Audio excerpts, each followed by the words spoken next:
All right. Hi everyone, and welcome to the second episode of the Magic Behind the Mastery. And today we've got a very special guest. We've got Robert Westerburg with us, who's going to share his story and his insights. So, Rob, are you there? I am. Welcome. I don't know why I'm saying welcome. It's your show, right? But yeah, I'm here. All right, awesome. So the floor is yours then, Rob. So give us some context, set the scene, and I shall let you go. Okay, so obviously Michael has asked me to come on the show, and he wanted this to be free flowing. So we're just gonna kind of roll out my story and just go from there, right?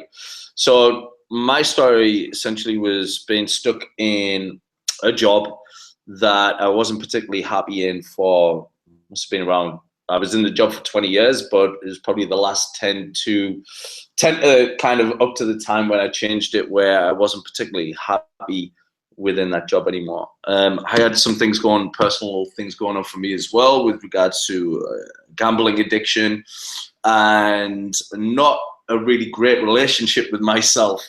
So the way that I wanted to change this was essentially just by making one step forwards, and that was really the kind of the catalyst for this transformation, if you like, and that was into the fitness world. So one of the things that is, so if you didn't know my job beforehand, it was a barber.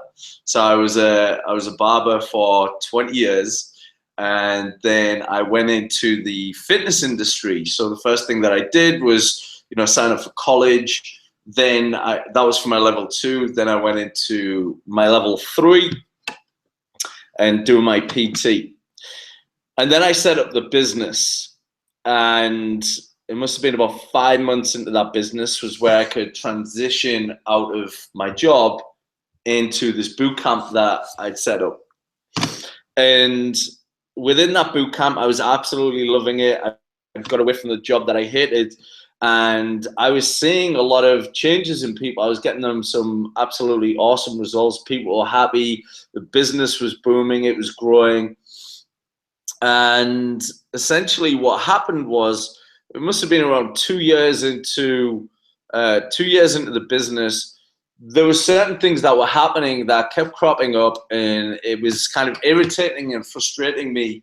And it was essentially clients knowing exactly what they needed to do with inside of their, nutrition and their diets and, their exercises and turning up for training sessions.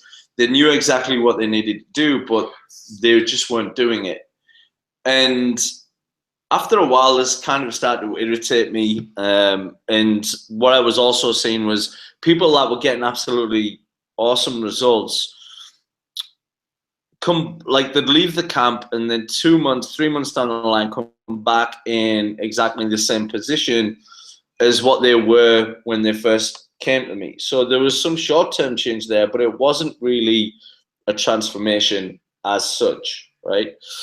And through my own kind of digging and personal development, and then obviously, listening to Dax Moy and, enrolling in Mind Map, and also the Mind Map Mastery program, was just beginning to explore and understand, what was happening with regards to these clients, why they weren't making their training sessions, why they couldn't follow their nutrition.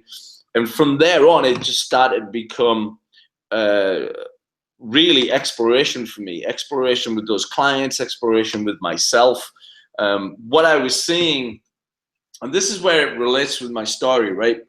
When I was addicted to gambling, one of the things that I had was a really bad relationship with myself. It was bad to begin with, but especially in the gambling addiction, it was really bad. So there was a lot of guilt, there was a lot of shame, there was a lot of blame around essentially what I was doing. I was blaming other people, I was blaming myself.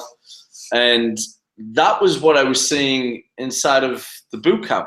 Like, I was seeing women coming to the camp, they were energetically and emotionally charged.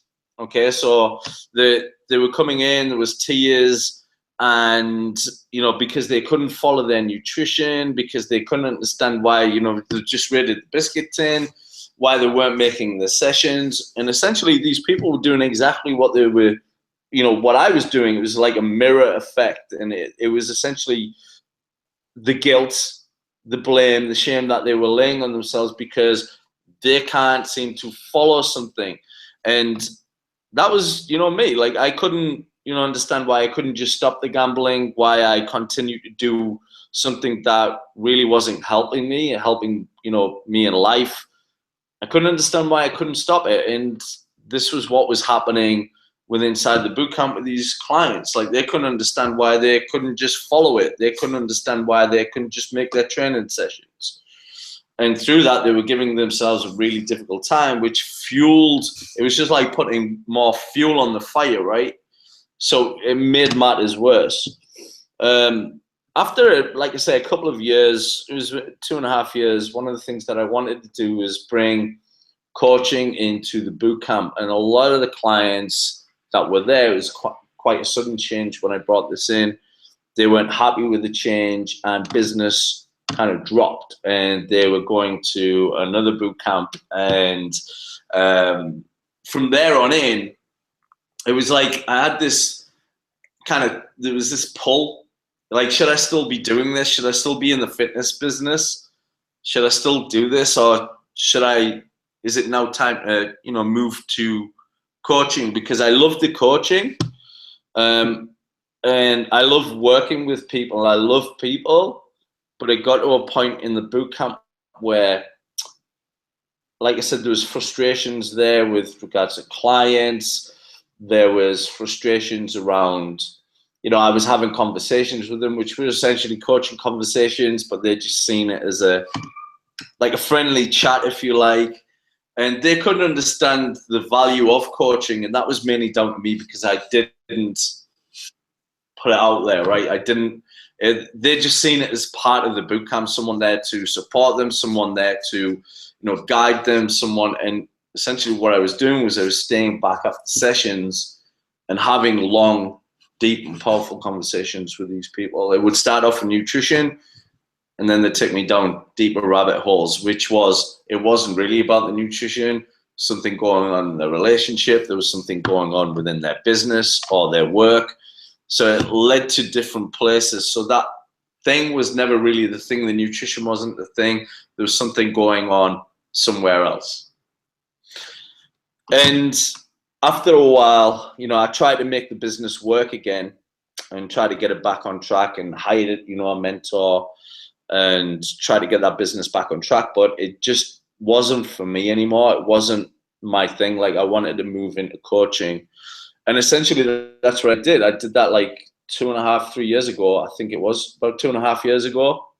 I moved into coaching, and that's what I do now. All right, awesome.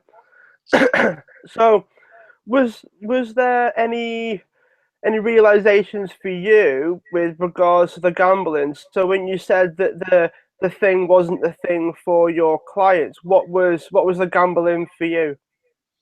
The gambling, really, when I look back, a lot of addiction comes from trauma, right? And one of the things that was for me was my dad leaving from an early age. And it felt like a rejection for me. And that was something that I was carrying with me for a long time. And yeah, I mean, that was what was essentially fueling the addiction. Obviously, it became a habit as well. But this is where the kind of that bad relationship with myself come from. So I was pulling a lot of, it was always that doubt, like, was it my fault? Asking yourself those questions, was it my fault that my dad left? And, and also I was the eldest brother. So it was like, you're now the man of the house. And there was it felt like a lot of pressure on me. And like I said, just that loss of, someone who's been there for 6, 7 years, just leave. Like, I can't remember much of those years back then, but I do vividly remember the day that he left and the car driving driving up the road. And that's where a lot of addiction comes from. A lot of addiction comes from like perceived trauma. So for me, like that was my dad leaving. For some people, it might be physical abuse, it might be sexual abuse, it might be, and it could be something totally, different. But that's where I feel that it stemmed from. Okay. And because obviously this was a while ago now. So looking back, was there Hey, any? I'm not that old. Oh, all right. Um, was there any moments then? So if you sort of reflect on that, were there any lessons that you took that that didn't really serve you now, or are there any lessons that? So even though you say that it comes from trauma, we take things from it that can be good or can be bad. So is there anything that you took away from that didn't serve you, and are there any that did? Yeah, and the feeling of rejection, that's what I took away from it that was bad. But also in the same sense, as I've got older and I've gone into the self-development world and into the coaching, what I do realize, and the big lesson for me, is it had nothing to do with me and everything to do with him. Like you can't be rejected unless you reject yourself. Okay. There was the pain there, but there's also a lesson from it, which was like you cannot be rejected unless you reject yourself or you continue to reject yourself. That had everything to do with him, his problems, his issues, and things at the time. But as a kid, like I said, you have all of these questions going on for you, like, was it my fault? He was a gambler as well. I want to just kind of make you aware of that, and the people that are watching this, he was a gambler as well. That was one of the reasons why he left, right? Mum had enough of it. It's kind of see you later. And he went back, so it wasn't as if he was still in the same country, which was the UK at the time. He went back to Germany, where he was originally from, and therefore we never really got to see him. There was the odd occasion where he would come over at Christmas time. But that was really the biggest, like that was a big pain for me, but it was also a big lesson in that pain for me. Right. Okay. So it was the rejection side of things, but it was also that it wasn't about you. Yeah, it wasn't about me. Okay. So present day then, is there anything? Excuse me. Is there anything that? Is there anything that it helps you with now? So obviously the idea behind learning from things is that we then make the now and maybe the future. So has there been any lessons that have helped you now, present day, and that you think might help you in the future?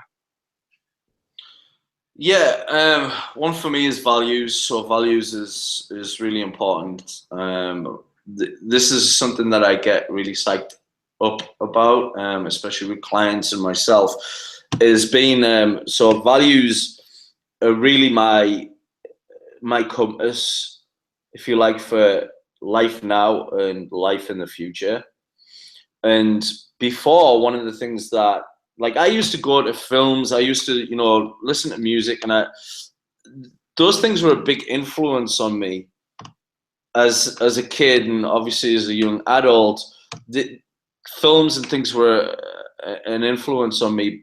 But when you don't, like, for me, I didn't really have a father figure other than my granddad. My granddad was freaking awesome, right? But other than that, I felt kind of lost myself. So you try and emulate people that you feel are successful, or the films, and you're trying to just kind of find your way in this world.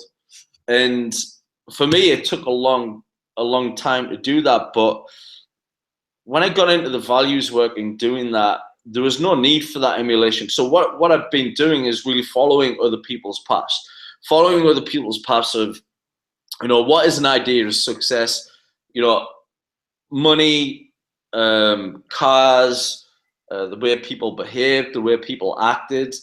And I was just looking for some kind of guidelines to how I should act and how I should behave. And because I never really had that, like I said, I always felt lost. So when I came to the values work and doing that deep work was really just setting the compass for now and always setting the compass for the future as well. And when I, talk about values and talk to other people about values, some people think that they've got it down, but they haven't really gone deep enough with it. So really, this is about going deep with the values work. And like I said, this is something that I get psyched about with clients, because a lot of the clients that I've coached and coaching now feel that way. Like they feel like they're lost. They don't really have any kind of sense of direction. They feel like, so some people will say, they'll use it as like, I'm at a crossroads. But they don't really have any real sense of who they are. They have the roles, like, for instance, I'm a parent, I'm a husband, I'm a brother, I'm a son, and, I'm a coach. These are just roles. But the essence of who you like really are, and using those values as a way to guide yourself in this world. All right. That was biggest lesson for me. Okay. How does it help you then? So how does coming up with your values in this compass, how would you say it's helped you with obviously your past, or maybe gave you a bigger understanding of that, but then also how has the values and things helped you now, and where do you see your values heading? Is there like a prediction for the future with regards to that as well? Okay, so I'll answer the first one, but I need you to elaborate on that last one, right, with regards to where I'm going. But what the values work is really helped me with is having a greater understanding of myself, so that I can have a better relationship with myself. Now, one of the reasons why this is important is a lot of people are just goal driven, right?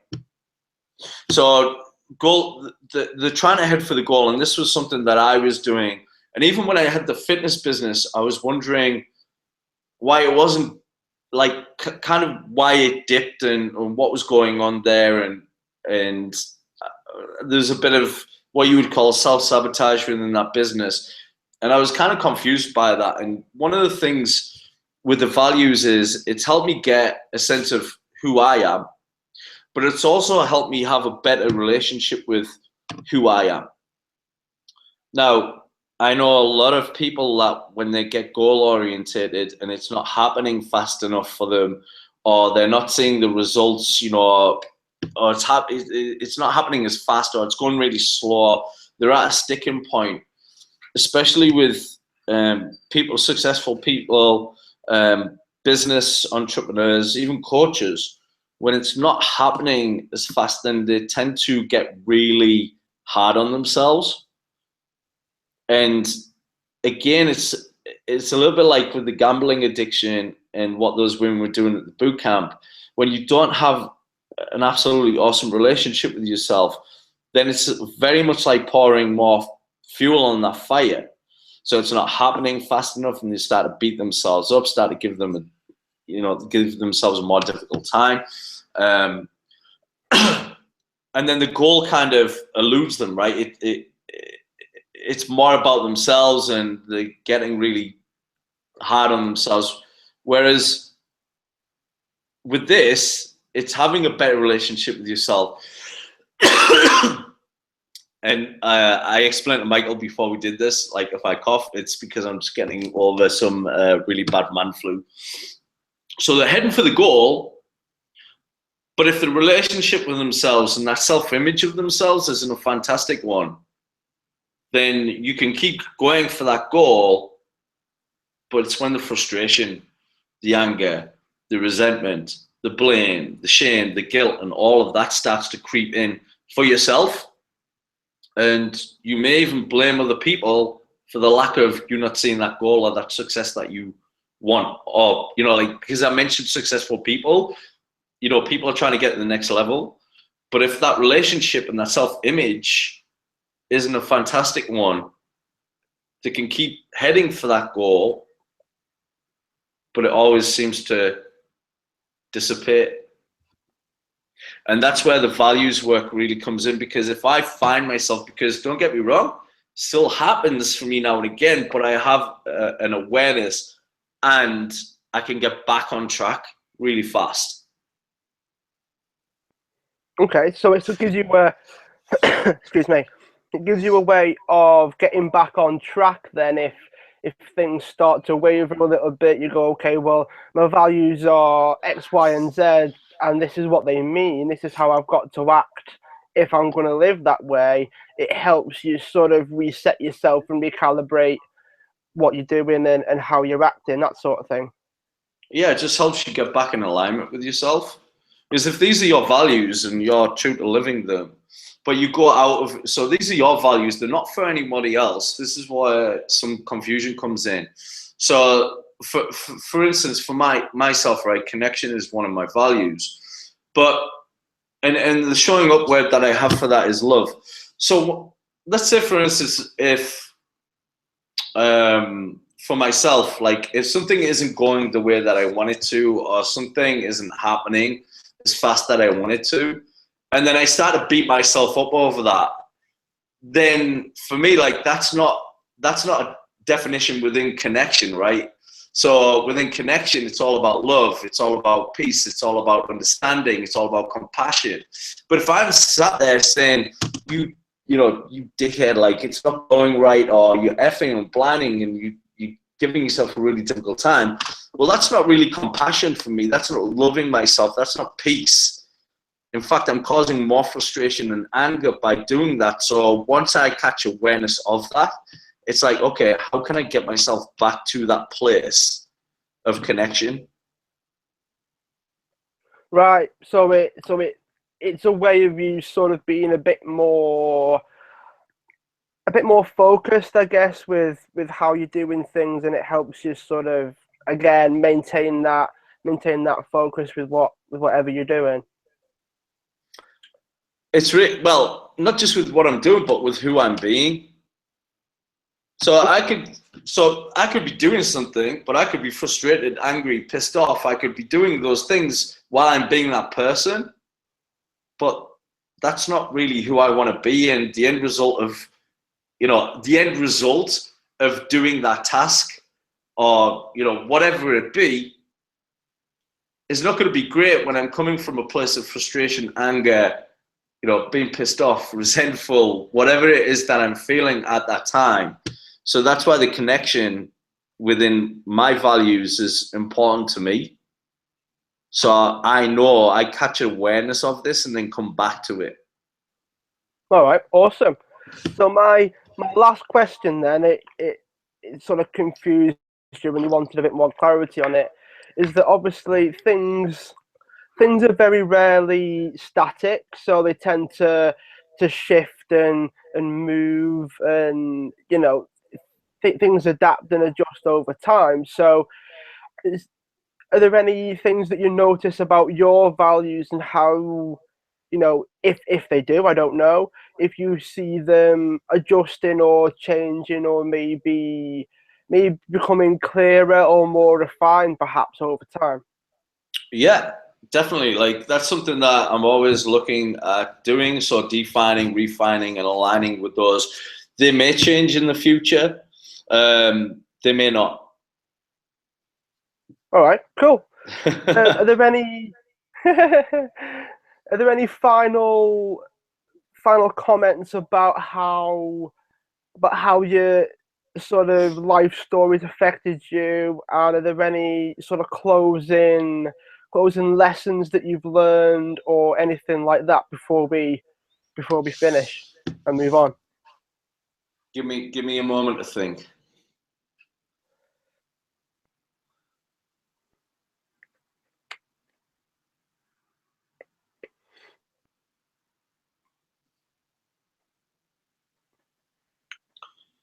So what's coming to me as I'm thinking there is about your experiences as you go throughout life. Um, as we go throughout life, we're always experiencing, different circumstances, situations, other people, and for me, those experiences, like we give them meaning at the time. So at the time of, my dad leaving, I gave that a meaning, and that meaning was, it was my fault. I was to blame. And those experiences, I wouldn't say define you, but it's really about going back and actually asking yourself the question, like, is that true? About experiences, especially the bad ones, like the traumatic ones, and the meanings that you give to those experiences is about really going back and asking yourself, like, is that really serving me to think that way? Like, is it true? Is it true? Like your dad left you because you were the one to blame, and it was all your fault. And is it really true? And I think that's important to not go back and dwell over, but actually just, if there's painful moments in your life, those can be used for good, right? But at the same time, because if we never experienced pain, then we wouldn't know what joy was, right? So it's kind of two things. But to go back and have a look at those experiences and just ask yourself a few important questions, like, is that true? Like, by me believing that, does it serve me? I think those are really two important questions that you can go back and just ask yourself in your timeline at certain stages of your life where there may have been painful things and that you may still be giving yourself a difficult time over. Those two questions alone can really help you. Okay, awesome. Well, thanks for sharing that with us. Oh, my camera's moved everywhere there. Thanks You're for sharing welcome. that with us, Rob. I appreciate it. You're so welcome. What I thought I would do, so with all of the guests that I have, so you're quite fortunate. You're the first one. I thought we'd have a little bit of fun. So we're gonna come up with a competition, and what I thought I would do is give you. It's more of a quote game. So it's gonna have a full minute. You're gonna have a minute, and I read out quotes that I have, and your job is to answer them as quickly as possible. Obviously, I'm gonna let you know if you got them right or wrong, and we'll see how things go. So some are easy, some yeah, some are easy, some probably not so much, and we'll see where we take it. Okay, Rob. Yep. So I've got a stopwatch. I'm game. Stopwatch is on. All right. So 1 minute then. So they'll probably get harder and harder as we go. All right, Rob, are you ready? Yep. All right. 3, 2, 1, go. So the first quote is, "You must be the change you wish to see in the world." Martin Luther King. Oh, it was Mahatma Gandhi too. We're almost there. Next one is, "Positive thinking will let you do everything better than negative thinking will." Nope. Don't know. Nope. That was Zig Ziglar. Right. Next, we've got, "Take care of your body. It's the only place you have to live." Oh man, you said these are going to get harder as they go along. I know. I don't know. You don't know? That was Jim Rohn. That one. Jim Rohn. And then probably got time for one more. To have a look. Here we go. Where there's no struggle, there's no strength. Uh, uh,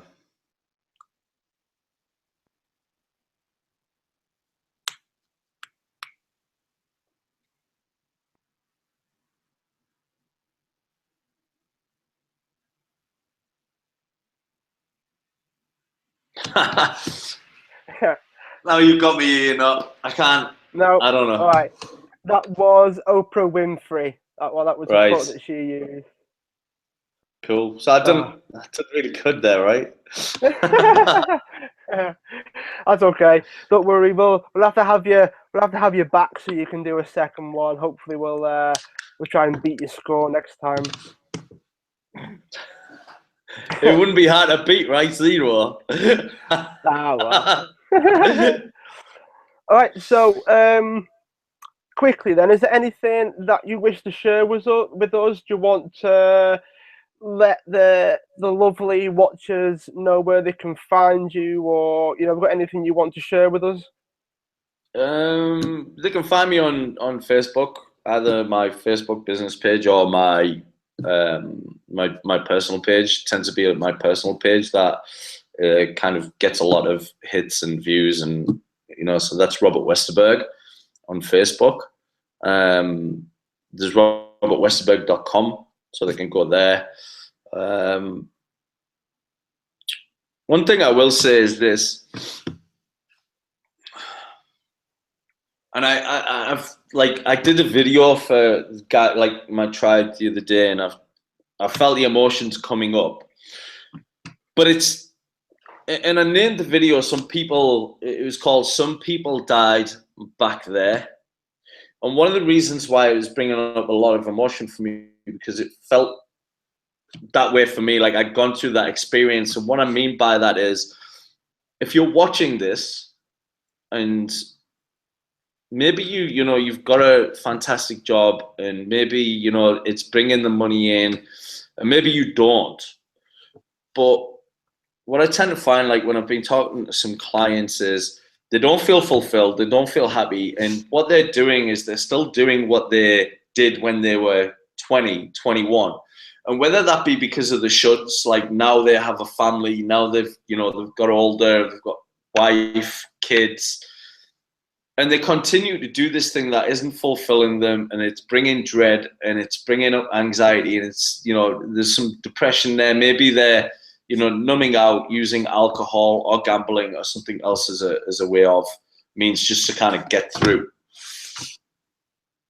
They've either spent a lot of money at university, and that's what they wanted to do then, but they've hit this, as they call it, a crossroads, and they don't want to be doing that anymore. But their fear of leaving that because they spent 30K or whatever it was in university fees, or they've borrowed money from family members, or they're worried about their family members and what they're going to say if they decide to leave a well-paid job that isn't fulfilling them anymore. And for me, I always remember this, and I've spoke about this in a few interviews, and it was essentially this, like, it was the last day of the boot camp, and I went in there and I was cleaning up, and I used to have this like, it was like a poster on the wall went across, and here's a quote for you, right? And it was on there, and I was quite sad at the time because this was my baby business, and now I'm leaving it and venturing onto pastures new. But it was like, if you do what you've always done, you'll get what you've always gotten. That quote was on this poster that I had, like, it just ran across the length of the wall. And I looked at that, and then it kind of, like, a big smile came on my face, and I knew it was going to be all right. But that's what I want to say to people here. Like, I understand, because I've been there. I've been in a job, like, I felt dead. Like, that's why I called it People Died, back then, because I felt dead. Like, I just felt like every day I was just existing. and there was no fulfillment, there was no purpose there, and I was stuck in this, this barbering job, because even back then I didn't really know what I wanted to do. It was like, make a decision, and then I kind of dived into it.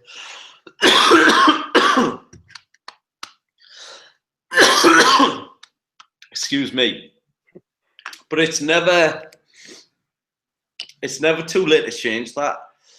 I think a lot of people, they get into this way of thinking like, this is the way that it's always going to be now. But it doesn't have to be that way. And it's really just about taking the first step. So when I was telling you my story earlier, the first step was, for me, was just going back to college. And at that time, I think I was 34. And I hadn't done any real education since I'd left school at the age of 16. So going back to, and he's at it as well, going back to a college where it's like a young person's game. So I had all of these thoughts, right? It's a young guy's game. It's like, personal trainers, and kind of got into that rut. But then it was like, I've got a lot of experience to give, even though it's, maybe not I spent a lot of time in gyms, but even when I think back to this with regards to the coaching, I spent years and years talking to people behind a chair and having conversations with them, listening to their struggles and listening to their worries and what was going on this weekend. And I was, I had that connection and communication skills with people, and I'd built that up over a course of 20 years. So when people say to me, like, how long have you been coaching? It's not just 3 or 4 years. When I think back, like unofficially, it's been a hell of a lot longer, because I built up those communication skills. And also, I've got an instinct for people. I have good intuition with people.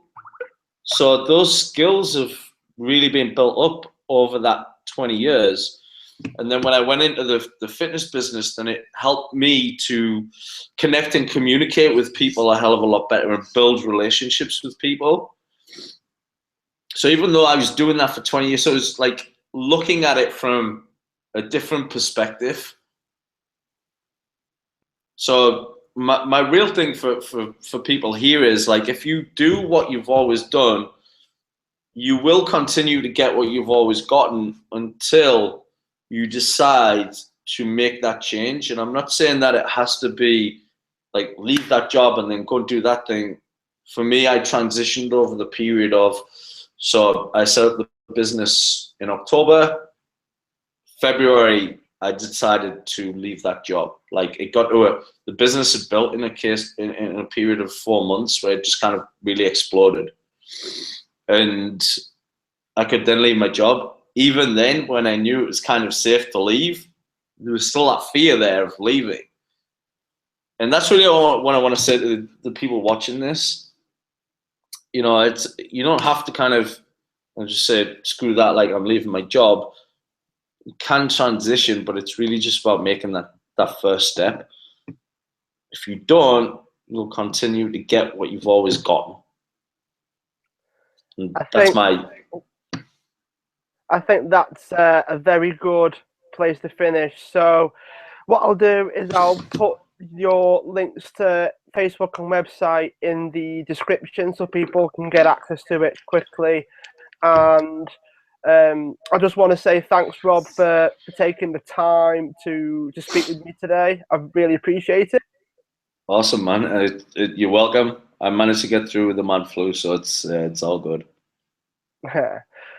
All right, so I will speak to you soon. Thank you, Michael. I appreciate you having me here.